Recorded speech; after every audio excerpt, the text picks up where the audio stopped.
اب ذرا ایک بدچلن عورت کے مکر و فریب کا واقعہ بھی سن لیجیے۔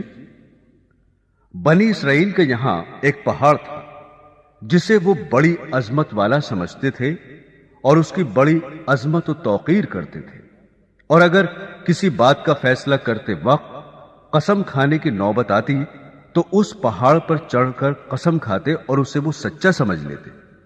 اس شہر میں ایک خوبصورت عورت تھی جس کا ایک نوجوان سے ناجائز تعلق ہو گیا۔ عورت نے اس کو اپنے مکان میں بلانا شروع کر دیا۔ شوہر کو شبہ پیدا ہو گیا۔ بیوی سے کہا کہ مجھے شبہ ہے کہ میری غیر حاضری میں کوئی تمہارے پاس آتا ہے۔ عورت نے انکار کیا۔ شوہر نے کہا اگر تو سچی ہے تو پہاڑ پر چڑھ کر قسم کھا لے کہ تیرا کسی سے ناجائز تعلق نہیں ہے۔ عورت نے کہا ہاں، میں کل پہاڑ پر چل کر قسم کھانے کو تیار ہوں۔ ادھر اس نے اپنے آشنا سے کسی طرح چھپ کر یہ کہہ دیا کہ کل تم پہاڑ کے نیچے ایک گدھا لے کر کھڑے رہنا، میں اور میرا شوہر پہاڑ پر چڑھنے کے لیے وہاں آئیں گے، اور میں شوہر سے کہوں گی کہ پہاڑ پر چڑھتے ہوئے میں تھک جاؤں گی، اس بہانے تمہارا گدھا کرائے پر لے کر میں اس پر سوار ہو کر پہاڑ پر چڑھوں گی۔ تم گدھے والے کے بھیس میں وہاں موجود رہنا اور گدھے پر مجھے سوار کر کے میرے ساتھ ساتھ چلنا۔ چنانچہ جب دوسرے روز میاں بیوی پہاڑ پر چڑھنے کے لیے گھر سے نکلے اور چلتے چلتے پہاڑ کے پاس پہنچے تو وہاں اس کا آشنا گدھے والے کے بھیس میں گدھا لیے کھڑا ہوا تھا۔ عورت نے شوہر سے کہا چلتے چلتے میں تھک گئی ہوں، مجھے یہ گدھا کرائے پر سواری کے لیے دو۔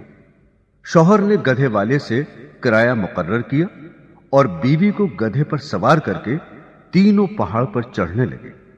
جب وہ جگہ آئی جہاں لوگ قسمیں کھاتے تھے تو اس مکار عورت نے اپنے آپ کو گدھے سے نیچے گرا دیا، اور اس گرنے میں اپنی رانے وغیرہ قابل سطر بدن بھی ننگا کر دیا، اور ایسی صورت پیدا کر دکھائی کہ شوہر نے یہی سمجھا کہ گدھے سے اتفاقاً گر گئی اور گرتے ہوئے اتفاقاً ننگی ہو گئی ہے۔ وہ جھٹ اٹھی اور اپنا لباس درست کر کے پہاڑ کی قسم کھانے والی جگہ پر کھڑی ہو کر کہنے لگی میں قسم کھاتی ہوں میرے ننگے بدن کو آج تک تمہارے سوا اور اس گدھے والے کے سوا اور کسی نے نہیں دیکھا۔ شوہر مطمئن ہو گیا کیونکہ اس نے یہ سمجھا کہ اس گدھے والے نے اسے گدھے سے گرتے ہوئے اس کا ننگا بدن اتفاقاً دیکھا۔